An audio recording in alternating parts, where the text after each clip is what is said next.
Hi everyone, I am Rita and you are watching Legal Notes and many more.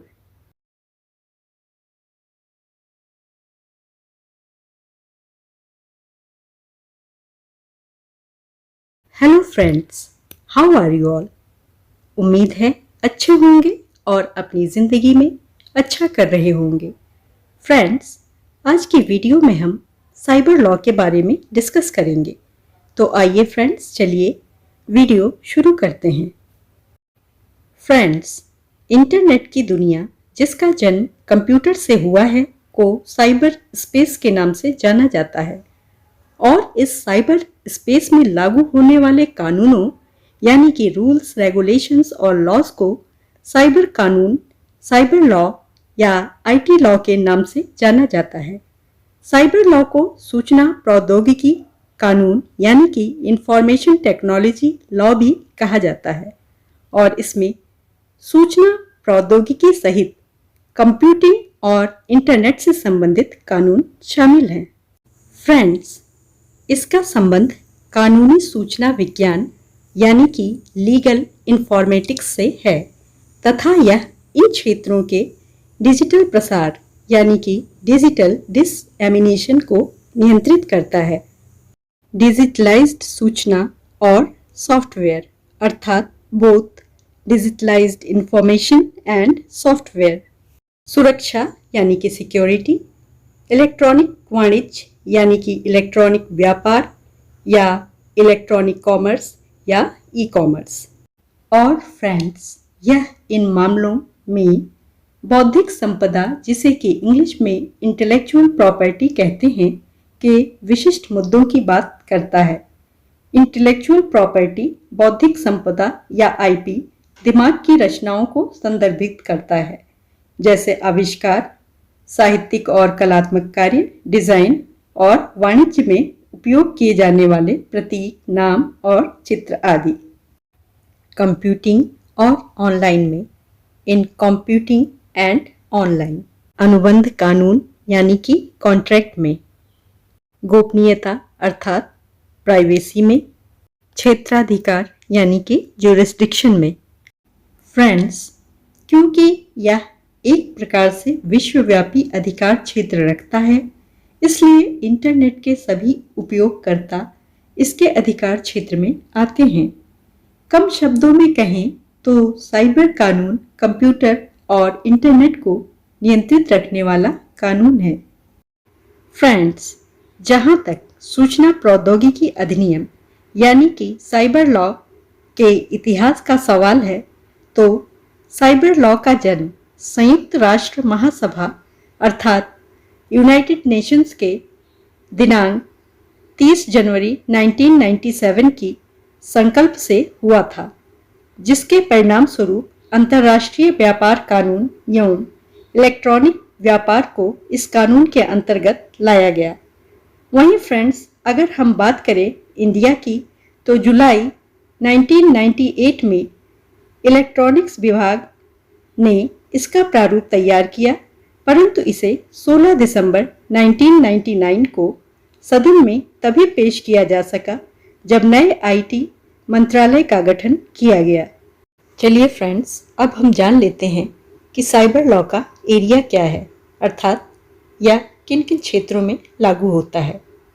Friends, cyber कानून electronic दस्तावेजों को कानूनी मान्यता प्रदान करते हैं और ई फाइलिंग और ई कॉमर्स लेन देन का समर्थन करने के लिए एक संरचना यानी कि स्ट्रक्चर प्रदान करते हैं और साइबर अपराधों को कम करने रोकने के लिए एक कानूनी संरचना भी प्रदान करते हैं।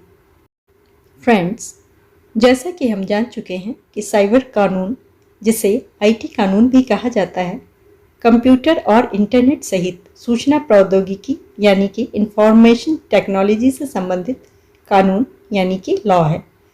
यह कानूनी सूचना विज्ञान से संबंधित है और सूचना सॉफ्टवेयर, सूचना सुरक्षा और ई कॉमर्स के डिजिटल संचालन का पर्यवेक्षण यानी कि सुपरविजन करता है। फ्रेंड्स, साइबर लॉ यानी कि आईटी लॉ कानून का एक अलग क्षेत्र नहीं है और यह इन क्षेत्रों में विशेष रूप से लागू होता है। अनुबंध या कॉन्ट्रैक्ट में, बौद्धिक संपदा यानी कि इंटेलेक्चुअल प्रॉपर्टी में, गोपनीयता और डेटा संरक्षण कानून यानी कि privacy and data protection laws में। फ्रेंड्स, बौद्धिक संपदा यानी कि इंटेलेक्चुअल प्रॉपर्टी आईटी कानून के लिए अनिवार्य यानी कि एसेंशियल है। सॉफ्टवेयर लाइसेंस का क्षेत्र विवादित यानी कि डिस्प्यूटेड है और यूरोपीय और अन्य देशों में अभी भी विकासशील अवस्था में है। साइबर कानून के प्रमुख क्षेत्रों में शामिल हैं। फ्रेंड्स, इंटरनेट के कारण कॉपीराइट वायलेशन बहुत आसान हो गया है। ऑनलाइन कम्युनिकेशन के शुरुआती चरणों में कॉपीराइट वायलेशन बहुत आसान था। कॉपीराइट वायलेशन साइबर कानून व्यक्तियों और कंपनियों को उनके रचनात्मक कार्यों से लाभ प्राप्त करने के अधिकारों की रक्षा करता है। कॉपीराइट लागू करने के लिए कार्रवाई करने के लिए कंपनियों और व्यक्तियों दोनों को वकीलों की आवश्यकता होती है। फ्रेंड्स, दूसरा क्षेत्र जो साइबर लॉ के एरिया में आता है उसका नाम अभिव्यक्ति की स्वतंत्रता या फ्रीडम ऑफ स्पीच है।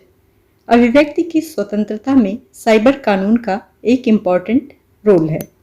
हालांकि सभी साइबर कानून कुछ ऑनलाइन आचरण यानी कंडक्ट को प्रोहिबिट करते हैं यानी कि मना करते हैं, फिर भी अभिव्यक्ति की स्वतंत्रता कानून लोगों को अपने मन की बात कहने की अनुमति देते हैं। फ्रेंड्स, मौजूदा समय में ऑनलाइन चीटिंग या फ्रॉड एक गंभीर समस्या बन चुका है और इस क्षेत्र में साइबर लॉ बहुत अच्छा कार्य कर रहा है। साइबर कानूनी व्यवसायी यानी कि साइबर लीगल प्रैक्टिशनर इंटरनेट का उपयोग करके धोखाधड़ी के आरोपों के खिलाफ बचाव और मुकदमा चलाने दोनों के लिए काम करते हैं। ऑनलाइन धोखाधड़ी यानी कि ऑनलाइन फ्रॉड से बचने के लिए ग्राहक यानी कि कस्टमर साइबर कानूनों पर निर्भर रहते हैं। पहचान की चोरी यानी कि आइडेंटिफिकेशन स्टीलिंग, क्रेडिट कार्ड की चोरी यानी कि क्रेडिट कार्ड स्टीलिंग और ऑनलाइन होने वाले अन्य मौद्रिक अपराधों यानी कि मॉनेटरी क्राइम्स को रोकने के लिए कानून बनाए गए हैं। पहचान की चोरी करने वाला व्यक्ति संघ या राज्य के आपराधिक आरोपों का सामना कर सकता है और उन्हें पीड़ित व्यक्ति द्वारा लाई गई नागरिक कार्रवाई यानी कि सिविल एक्शन का भी सामना करना पड़ सकता है। चलिए फ्रेंड्स, अब आखिर में हम साइबर लॉ के इम्पोर्टेंस यानी कि महत्व के बारे में भी जान लेते हैं।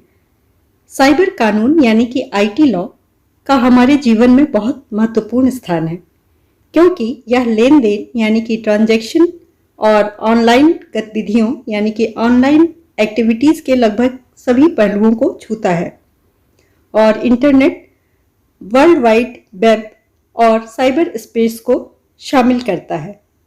साइबर स्पेस में प्रत्येक क्रिया यानी कि एक्शन और प्रतिक्रिया यानी कि रिएक्शन के कुछ कानूनी यानी कि लीगल और साइबर कानूनी कोण यानी कि साइबर लीगल एंगल होते हैं। With this, we complete this topic.